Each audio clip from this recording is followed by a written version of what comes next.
Welcome, welcome, welcome back. A wonderful and lovely day to all of you guys. I hope it started amazing. So, because I asked you the last couple of days what kind of content you would like, there were some people responding to me, and there was one person asking me if I ever had some kind of fear going live and how I actually overcame that. So I want to talk today about overcoming common fears, general fears. And I read somewhere in a book, actually, one of the most common fears in life is public speaking.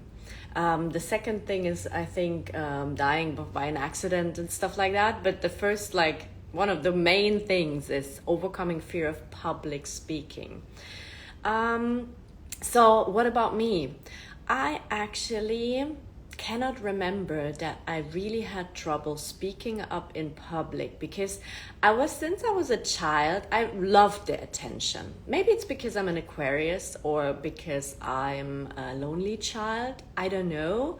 Or my parents maybe just taught me to, not be afraid when I talk to other people. I was very open when I was a child. I was never afraid to talk to strangers. So actually in public, I think, let me think back. So when I was in kindergarten, I was already in a little dance group and I enjoyed being on stage. And I think during to my background that I'm a dancer and that I went kind of to an acting group. So I got a lot of techniques, how to present yourself on stage and how to act and how to speak. So I think all these methods I got taught, they helped me really to overcome whatever could have been there as a little fear. And yes, it doesn't mean that I'm not nervous if I'm going live, because sometimes I'm asking myself, oh my God, what will I talk about?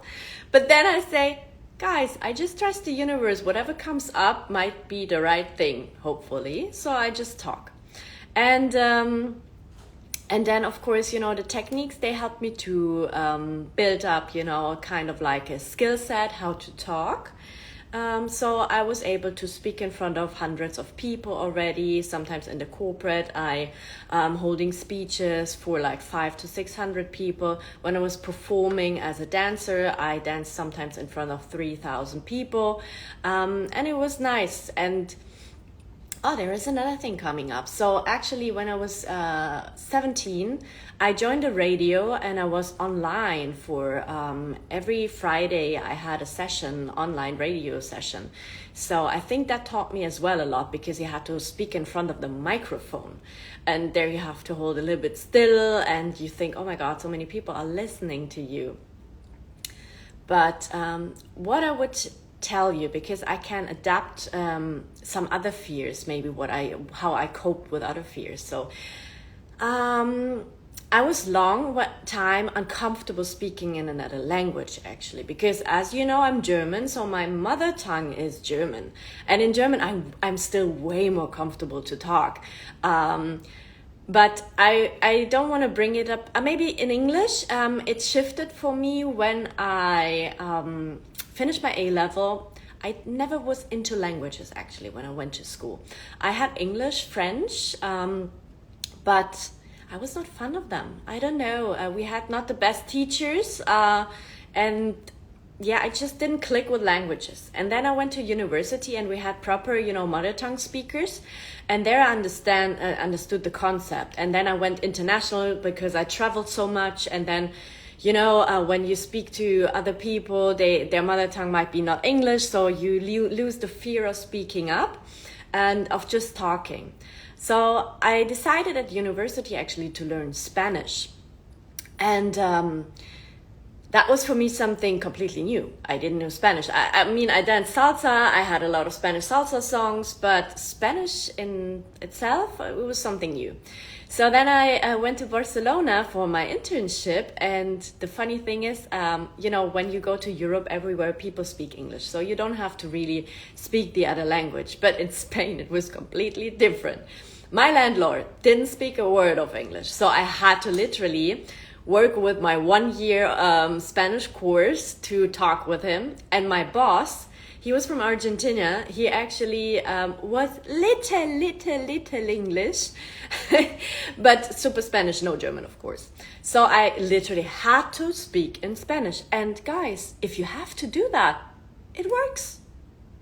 After 2 weeks, I started dreaming in Spanish. So what I would suggest, just try it out and go for it. You know, what is the worst thing that could happen? I mean, what is the worst thing that could happen here right now to me? The connection could break down, or you guys hate what I'm saying, but then this is not my thing, this is yours if you don't like what I'm saying, right? And then the third one, that I lose completely my path of what I wanted to say. But yeah, that's it, right? So fear is just as well a construction in our head. That's something, for example, what I see when we are holding the ice bath sessions on Sundays. People are coming for the first time and they are scared to go in the ice because most of the people are afraid of the cold. I was afraid of the cold, by the way. 1 year ago, I wouldn't have thought that I'm going into the ice, actually. And I was like, whoa, I'm German, but I hate the cold. So I was like, okay, let's see how that goes. That was a fear. But then I set my intention. I said, hey, this is just right now in my head. I can do that. I see other people doing that, so I can do that too. And believe me, guys, I went into the ice, and yes, for 90 seconds, it was kind of like a struggle because your head tries to keep on telling you, this is not comfortable, this is not good for you, and whatever you're doing here, this is not helping me. But after 90 seconds, I made peace with it, and I was in such a nice ease and joy. And that was overcoming the fear. And your body adapted to it. And that's exactly the same strategy with every kind of fear you're actually having.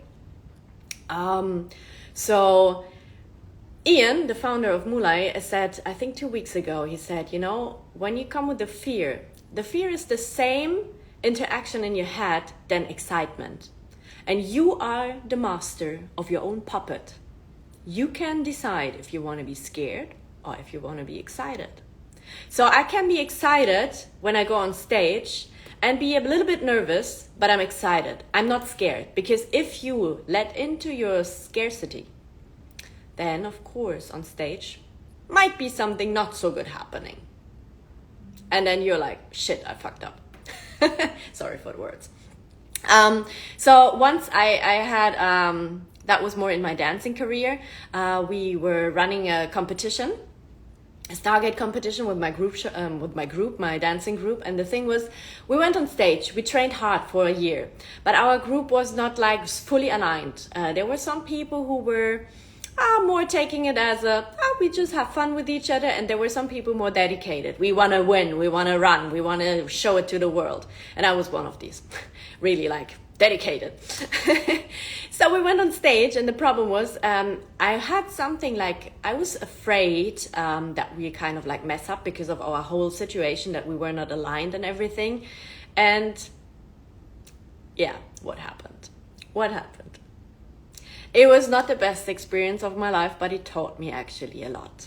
So we went on stage, the guys started to dance, we girls, we had to wait a little bit. The guys messed up. And we girls had to come in at a certain time of the song. And we messed up. We came in too early. And we didn't know that. Because the song was very drummy, so you didn't really understand when what. And that was another fault we did, because we should have known the music by heart. So we went in, we danced, performed. I felt something really wrong and off. And I said, like, something is wrong, I don't know. And we ended. And the song was not ending. And I was like, oh my God, this is embarrassing. I was literally standing there like, boom. Fuck, it's not done. Oh my God. And we tried to just move around a little bit, you know, and then boom. And I felt like so embarrassed, because I thought for myself I messed up completely. And we were taught by a very, very famous guy from New York, and it was his choreography. So I was like, fuck, shame on me, shame on us. And we went off stage, and I literally, I wish that the stage just opened up and sucked me in, so that I never have to see the audience. They clapped, but I was like, oh my God, no, this is embarrassing, it's embarrassing. So we went downstairs, and most of our people were super fine. Oh, that was fun, la la la. And three of us, we were like crying. Oh my God, that was such a bad experience. We messed up. How did that happen and everything? So, yeah, that was not the best experience, but if something like that even happens, you have to go back on stage, because otherwise you will never go back. And it's the same with public speaking, same with going live, same with other fears. If you're facing something and something goes wrong, you have to try it again, because otherwise your system is trying to protect you and saying, no, you're not doing that again, better. So what did we do? Actually, we sat, and it was actually the three of us. We ended up being just the three of us in the group, because we said, okay, we need to dedicate ourselves, because otherwise we're not happy. So we told the other ones, hey, we can train once in a while together and have fun, but us three, we will dedicate for leveling up. And so we trained harder. We knew the music by heart. We were thriving together. We were really like hardcore understanding the whole choreography. And then 1 year later, we performed it at another stage, even a bigger stage, and we got invited, and it was in front of 2,000 people. And actually the person where the choreo came from, he was there sitting backstage. We performed. We threw it all out. We had the best fun in our lives. We came backstage, got a lot of applause, and the guy told us, guys, you're an inspiration. What you did was amazing. I feel super honored. Thank you so much. Keep up the good work. And that was the best feedback I could have ever gotten from such a person, you know. And why I'm telling you that, it's all the time worth trying out, overcoming your fears, and just going in. And even if you're failing, try it again. And it's the same here with the lives. You know, I'm not a perfect talker. My English is not perfect, but guys, the same with me in Spanish. You know, I started speaking, and of course my Spanish was probably, oh my gosh, not good looking, I would say. But I tried it, and I overcame the fear, and now I can speak Spanish. Bam. In English it was similar. You know, I got to know so many people. I had to talk in English with so many people that right now, yes, I have a German accent. What? And so, at least you understand me, right? So, overcoming your fears. Just, if you have to say something, don't hold it back. Speak it out loud. So this was a little message today from me for you. I hope you have a wonderful day. I just finished my coffee, and then I'm jumping into my corporate Shakti business mode. And yeah, see you tomorrow, I guess. And have a lovely day. And if you have any topics for me, please send me a DM. I will cover that in my lives. And if somebody is interested to go one day live with me here to have a chit chat, so that I'm not just talking to the audience that might be here in the back of the phone screen. Hi guys. Tell me, and we can go live, and we can have a chit chat and inspire other people. So namaste so far. And if you're living in Dubai, Saturday morning, 9:30, Mulai community, I'm running a yoga session for your alignment. If you want to start the weekend right, text me here a DM as well, and I can put you on the list. It's free, donation based. I mean, energy exchange, always welcome, but you can give what you want. And let's start the weekend right. Bye guys.